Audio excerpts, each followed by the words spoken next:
चंदनपुर नाम का एक छोटा सा गांव था। उस गांव में लगभग 20 से 30 घर थे। वह गांव बहुत सुंदर था।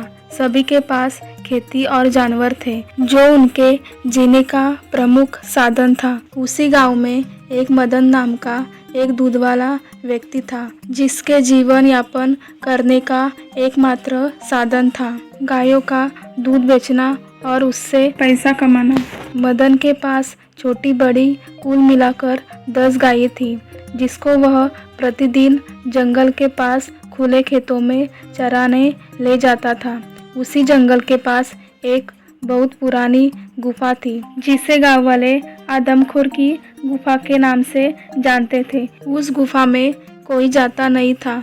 अगर गलती से कोई चला गया तो वह उस गुफा में से नहीं आ पाता था। मदन एक दिन अपने गायों को चराने ले गया। शाम को वापस लौटते समय उसकी एक गाय घास चरते चरते आदमखोर की गुफा में चली गई। वह गाय बहुत दूध देने वाली गायों में से एक थी। अब मदन क्या करे?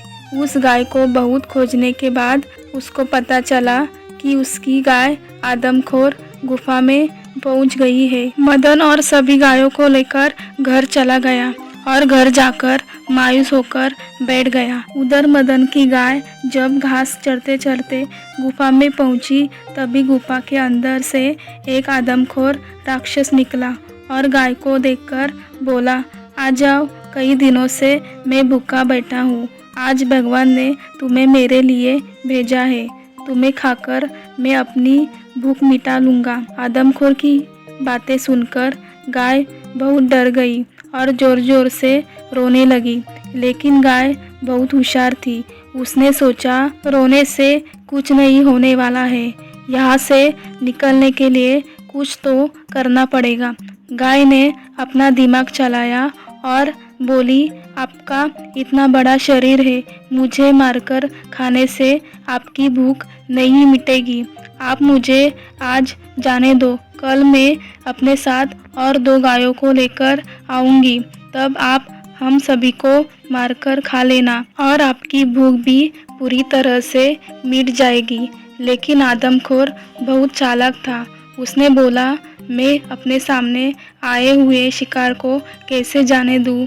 आदमखोर ने दोबारा से बोला, तुम्हें एक शर्त पर जाने दूंगा कि अगर कल तुम नहीं आई तो मैं कल तुम्हारे घर आकर सारे गायों को खा जाऊंगा।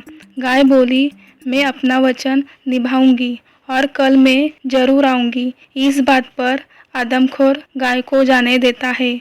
मदन अपने पास गाय को आते देख बहुत खुश होता है। लेकिन गाय ने सोचा कि अगर मदन को उस आदमखोर की सारी बातें बताऊंगी तो कल मदन उसे आदमखोर के पास नहीं जाने देगा। पूरी रात गाय को नींद नहीं आई। वह यही सोचती रही कि आदमखोर को अपना दिया हुआ वादा कैसे पूरा करूं। अगर अन्य सभी गायों को आदमखोर की बातें बता दूं तो कल उसके साथ कोई नहीं आएगा और आदमखोर उसके घर पर आकर सभी गायों को खा जाएगा। अगली सुबह मदन सभी गायों से दूध निकालकर बेच आया। हर दिन की तरह उस दिन भी मदन गायों को चराने ले गया। घास चरते चरते शाम होने वाली थी। मदन को नींद आ गई और गाय ने अपने कहने अनुसार अपने साथ 2 गायों को लेकर आदमखोर की गुफा में जा पहुंची। गाय की महक से आदमखोर जाग गया और खड़ा होकर देखा तो गाय अपने वादे के अनुसार अपने साथ 2 और गाय लेकर आ गई थी। उसकी सच्चाई को देखकर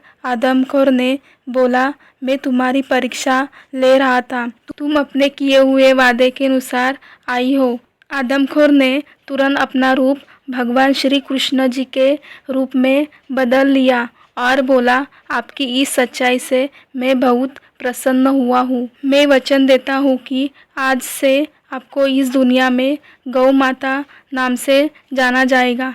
तब से लोग गाय को गौ माता के नाम से पुकारने लगे। इस कहानी से हमें ये सीख मिलती है कि हमें किसी से किए हुए वादे को पूरा करना चाहिए। हमें किसी भी परिस्थितियों में घबराना नहीं चाहिए। हमें अपनी बुद्धि और होशियारी से काम लेना चाहिए।